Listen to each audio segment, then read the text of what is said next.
Turkey, where our reporter Ahmed Kajee is with search teams from the South African-based humanitarian organisation Gift of the Givers. The death toll from Monday's earthquakes is now over 21,000. The focus is now turning to search and recovery operations. Ahmed, good morning. Great to catch up with you. Just bring us up to speed with what some of those plans are for search and recovery today. Thanks very much, Hugo. There is hope that it will still be a search and rescue operation. From what we have heard already, there are still victims being taken out alive from some of the buildings in and around Türkiye and Syria. And the Hatay Stadium where we are at currently, we are actually going to be deploying in just a few moments' time to the main town where some of the devastating impacts of the earthquakes have been felt over here. The Hatay Stadium, we had sent through visuals earlier on, a devastating impact in terms of the structural integrity.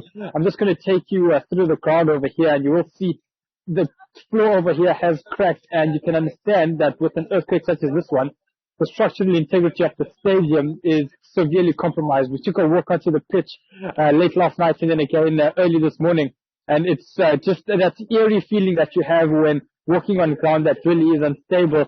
And perhaps even someone as light as myself, just 60 kilograms, you still would, have that fear that, if you step on the wrong place, the ground may sink in at any point in time.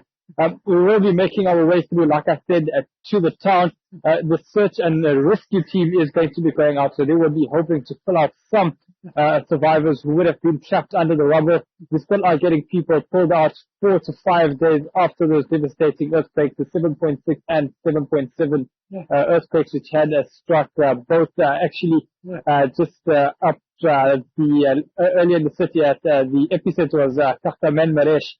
That was the main epicenter between the Anatolian plate and the Arabian plate on the border of Syria and Turkey. We are currently around 200 to 300 kilometers away from Aleppo, down in the southeast of Turkey, down towards beyond Istanbul as well. But maybe we can just take you through some of those visuals as well. I must just get my colleague Max Letolo to take you through these visuals. This is the Alpha units which will be going through, probably around a team of 10 or 15 are packing up their final equipment. We've just heard now from Ahmed Kajee, one of the core project managers, speaking to us about the fact that, we will be deploying in about 6 minutes, and this is actually a great chance for us to actually just bring him into the conversation. Ahmed, thanks for your time today. What can we expect from Alpha units now coming up? So today they're going to be joining the Slovakian team that's doing user activities currently. They've got information that they found 9 people trapped. It's quite a big building. That's about 5 kilometers from here. And our South African team is going to be joining them there to try and locate the live victim and try and take them out. So that's going to be a core function to today's search and rescue for them. Do we have any idea on how many people we will be searching for and the type of buildings we will be going into? So this is a multi-facet story building that's collapsed. We'll be joining the Slovakian team who are a strong rescue team, and they also have a 20-man strong USA heavy rescue team. You're going to work up until 4 o'clock.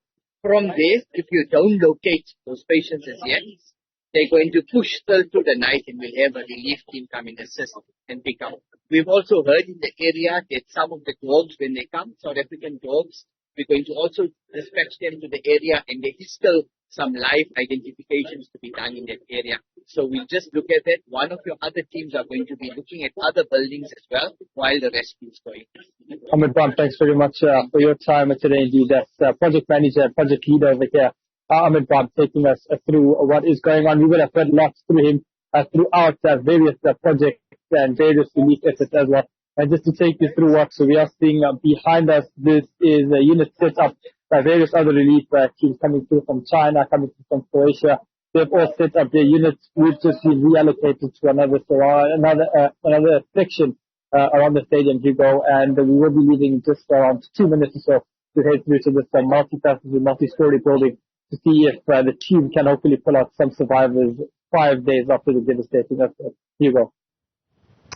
That's Ahmed Kajee coming to us from Turkey, giving us an up-to-date on what's transpiring following that massive devastation. What's sort of come